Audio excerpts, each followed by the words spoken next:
দেখা যায় রে আমি একদিনও না,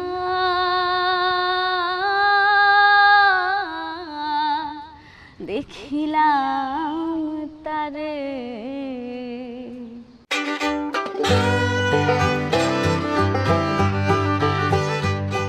প্রকৃতি আর আবহাওয়ার সঙ্গে মিলিয়ে প্রকৃতি আমাদের মাঝে মাঝেই অনেক ধরনের সবজি উপহার দেন, আর সেই সবজিগুলো কিছু সময়ের জন্যই বাজারে আসে, তারপর আবার বাজার থেকে হারিয়ে যায়। এরকমই একটি সবজি হচ্ছে ওল কচু, যেটা কিছুক্ষণের জন্য বা কিছু দিনের জন্য বাজারে এসে তারপর আবার হারিয়ে যায়। ঠিক এই সময়েই পাওয়া যায় ওল কচু। প্রিয় দর্শক বন্ধুরা, আজকে আমরা চলে এসেছি যশোর জেলার মনিরামপুরের দোনার গ্রামে আয়শা চাচির চুলার পাড়ে। উনি আমাদেরকে আজকে রান্না করে দেখাবেন ওল কচু দিয়ে মুরগির মাংস। এই ওল কচুর সাথে আমরা অনেক গ্রামের মানুষ পরিচিত হলেও শহরে কিন্তু খুব একটা দেখা যায় না। তো আজকে আমরা এই রান্নাটা শিখব এবং আপনাদেরও শেখাবো, ততক্ষণ পর্যন্ত আমার সাথেই থাকতে হবে। প্রিয় দর্শক বন্ধুরা, সবাইকে স্বাগত জানিয়ে শুরু করছি আমি নূর এ জান্নাত দীপ্ত টিভির চুলার পাড় অনুষ্ঠানে। আমাদের সঙ্গেই থাকুন। আয়শা চাচি, কেমন আছেন? আলহামদুলিল্লাহ, ভালো আছি। আচ্ছা, আমি তো খুব সুন্দর করে দেখছি আপনি অনেক সুন্দর করে আয়োজন করেছেন আর অনেকগুলো উপকরণ সাজিয়ে রেখেছেন। তাহলে চলুন রান্নাটা শুরু করে দিই।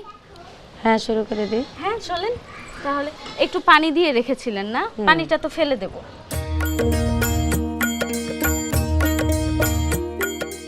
তেলটা তো শুরুতে দিয়ে দিতে হবে। হ্যাঁ, শুরুতে তেল দিতে হবে।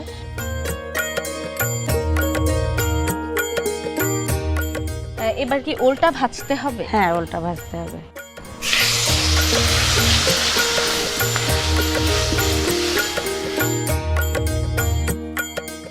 লবণটা এখন দিয়ে দিলেও হবে। তাহলে দিয়ে দিই এখন।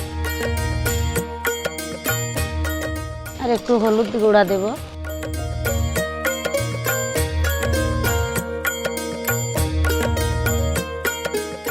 এখানে এটা হতে কতক্ষণ লাগবে চাচি? তাই এটা 10-15 মিনিট ভেজে নিব।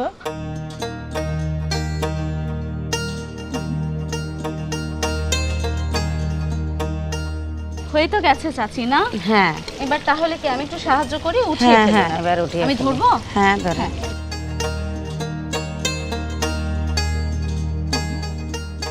মোটামুটি 50 ভাগ হচ্ছে সেদ্ধ হয়ে যাওয়ার পর এটা উঠায়। হ্যাঁ, ওটা উঠাই ফেলি। এবারে আস্ত এলাচ দেব দুটো, দারচিনি দিছি, দুটো তেজপাতা দেব। এটা কি দিচ্ছেন? এটা লবঙ্গ। লবঙ্গ। এরপর পেঁয়াজ কুচি।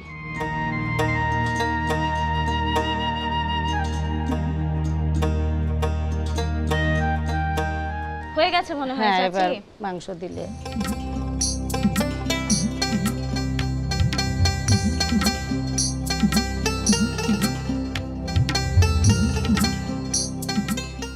আর কি ভাজতে হবে চাচি? না, এখন আমি একটা একটা করে দিয়ে দিই, তুমি আমাকে একটু হেল্প করো। হ্যাঁ। জিরা বাটাটা দাও, এরপরে রসুন বাটা, এবার পেঁয়াজ বাটা, আদা বাটাটা দাও। এবার শুকনো ঝালটা,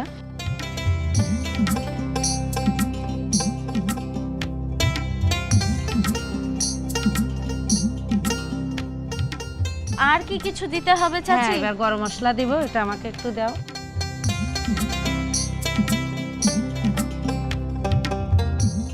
ঝাল কি যশোরের মানুষ একটু বেশি খায়? যশোরের মানুষ একটু বেশি ঝাল খায়। ঠিক আছে, কিন্তু আমি আবার একটু ঝাল কমই খাই। তো দর্শক আজ বন্ধুরা, এই যশোরে যে যখন আমি আসিছো তখন আমাদের সঙ্গে একটু বেশি ঝালই খেয়ে যাও। তো যশোরে যখন আসিছি তাহলে একটু বেশি ঝালই খেয়ে যাব। হ্যাঁ হ্যাঁ, একটু বেশি ঝালই খেয়ে যাও। তো হয়তো আমরা ওর এবার মধ্যে লবণ দিয়ে দিয়ে দেয়। দিই এর ভিতরে। হ্যাঁ ঠিক আছে। একটু মিলিয়ে দেওয়ার পরে আমি একটু হলুদ গুঁড়া দিব। চাচি, ওখানে আমি এবার দেখতে পাচ্ছি লবণ মনে আর হয় হলুদ দিব। জায়ফল রয়েছে না? হ্যাঁ, এটা তো জায়ফলটা- জায়ফল। জায়ফলটা কখন দিতে হবে? জায়ফলটা চাচি? এখন গুঁড়ো করে দিলেই হবে। গুঁড়ো করে দিতে হবে। হ্যাঁ।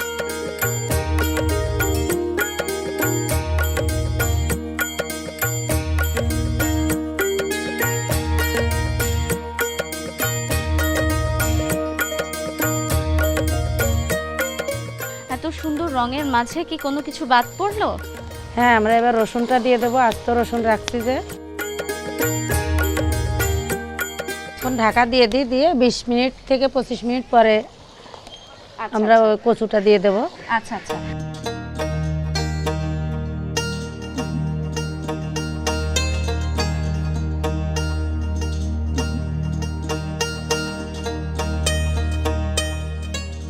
চাচি অনেকক্ষণ তো রান্না বান্না হলো, আর একটু গল্প শুনি তাহলে। আমি তো অনেক সময় গল্প করলাম, এবার তুমি আমাকে একটা গান শোনাও। তুমি তো অনেক সুন্দর গান পারো, চুলার পাড়া অনুষ্ঠান দেখি তো।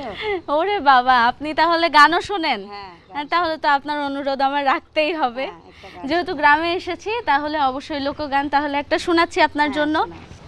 গিরাম বেড়ে অগাধ পানি,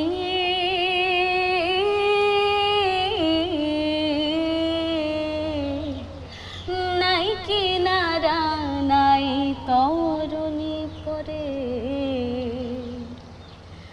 বাঞ্ছা করে দেখবো তারে,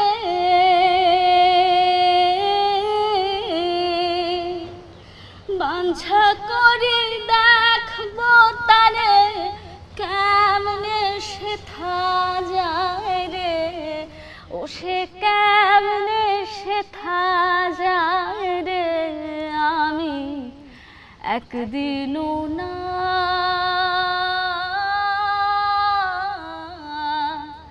দেখিলাম তারে। বাড়ির কাছে আর শ্রীনগর,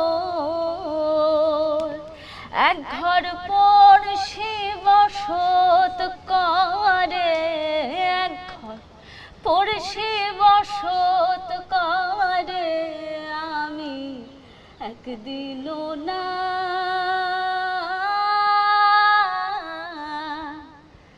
দেখিলাম তারে। অনেক সুন্দর হয়েছে। তাহলে চলুন আবার রান্নায় ফিরে যাই, দেখি রান্নার কি অবস্থা, একটু তুলে দেখছি আবার।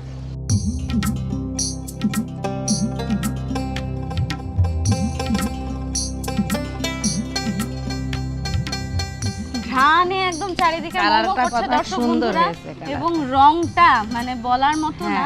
এবার তো কচুটা দিয়ে দেব। হ্যাঁ, এবার কচুটা দিয়ে আচ্ছা।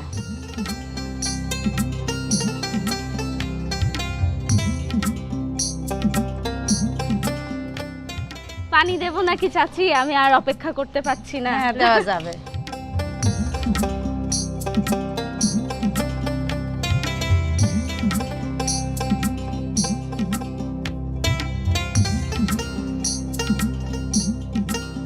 চাচি তরকারি তো মনে হয় হয়ে গিয়ে এসেছে। হ্যাঁ, তাহলে একটু একটু তুলে দেখি। বাহ, ঘ্রাণে একদম ভরপুর হয়ে গেছে। তরকারি তো একদম প্রস্তুত হয়ে গেছে, এবার তো একটু মানে চেখে দেখতে হবে। তো চাচি কি দিয়ে খেতে হয় এটা? এটা সাদা ভাত আমি তোমাদের জন্য একটু আয়োজন করছি, ওটা নিয়ে আসি। হ্যাঁ হ্যাঁ চাচি নিয়ে আসেন, আমি একটু নাড়া দিতে থাকি।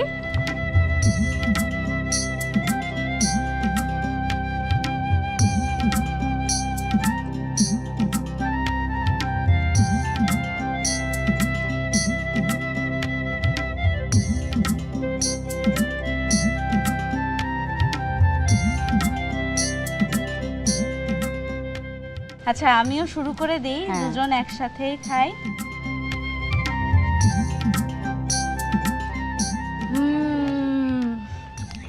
অসাধারণ চাচি, অসাধারণ।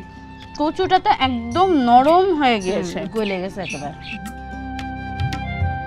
এই যে এত সুন্দর একটা রান্না এবং এত সুন্দর ঘ্রাণে পরিপূর্ণ, আমার একদম রসনা তৃপ্ত হয়ে গিয়েছে। এবং আপনাকে অসংখ্য ধন্যবাদ চাচি। তোমাকেও ধন্যবাদ এই অনুষ্ঠানের আয়োজনে আসার জন্য। আর সেই সঙ্গে দর্শক বন্ধুরা, শুরু থেকে তো আপনাদের সঙ্গে কথা বলছি, এবং ওল কচুর গুণাগুণ নিয়ে কিন্তু বৃত্তান্ত বলে একেবারে শেষ করা যাবে না। অবশ্যই আপনারা আপনাদের চুলার পাড়ে রান্নাটি করবেন এবং আপনার পরিবার সমেত একেবারে টেবিলে আয়োজন করে বসে খেয়ে দেখবেন, এবং অবশ্যই আমাদেরকে কিন্তু জানাতে ভুলবেন না যে রান্নাটি কেমন হয়েছিল। আর দর্শক বন্ধুরা, আপনাদের সঙ্গে আবার দেখা হবে অন্য কোনো জেলায়, অন্য কোনো মাছ আছে কিংবা আপুর চুলার পাড়ে। ততক্ষণ পর্যন্ত ভালো থাকবেন, সুস্থ থাকবেন, দীপ্ত টিভির সঙ্গেই থাকবেন। আজকের মতো বিদায় নিয়ে নিচ্ছি দীপ্ত টিভির জনপ্রিয় অনুষ্ঠান চুলার পাড় থেকে। আল্লাহ হাফেজ দর্শক বন্ধুরা।